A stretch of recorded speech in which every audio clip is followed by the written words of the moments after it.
Guys, তোমরা কি জানো আমাদের বাঁকুড়া জেলার কেঞ্জাকুড়া বাজারে 24 প্রহর হরিনামের শেষে ধুলারটা কীরকম হয়? হ্যাঁ, চলো আজ সেটাই দেখাবো তোমাদেরকে। তো দেখো, প্রত্যেক জায়গার মতো এই কেঞ্জাকুড়া তো 24 প্রহর হরিনাম হলো। আর এই হরিনাম শেষে অর্থাৎ ধুলার দিনে এত বড় বড় সেট নিয়ে পুরো এলাকাটা ঘোরানো এটা কম ব্যাপার না।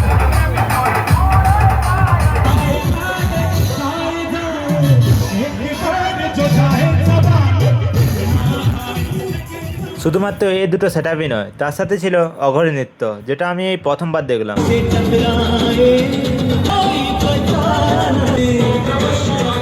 আর প্রথমবার দেখে আমার তো সেরা লাগলো, প্রত্যেক জায়গায় একটা করে থিম তুলে ধরছিল। এই অঘরী নৃত্যগুলো কি তোমরা পুরো ভিডিওটা দেখতে চাও? তাহলে আমাকে কমেন্টে জানাও, আমি ইউটিউবে আপলোড করবো।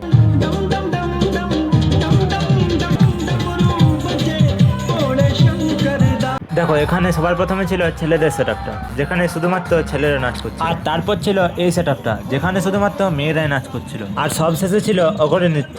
তো সবে মিলিয়ে ভিড়টা দেখো জাস্ট। আর সবশেষে কেঞ্জাকুড়াবাসীদের একটা কথা বলতে চাই, যদি তোমাদের কাছে এই ভিডিওটা পৌঁছে থাকে তাহলে কমেন্টে লিখতে যেন ভুলো না যে আমি কেঞ্জাকুড়া থেকে দেখছি।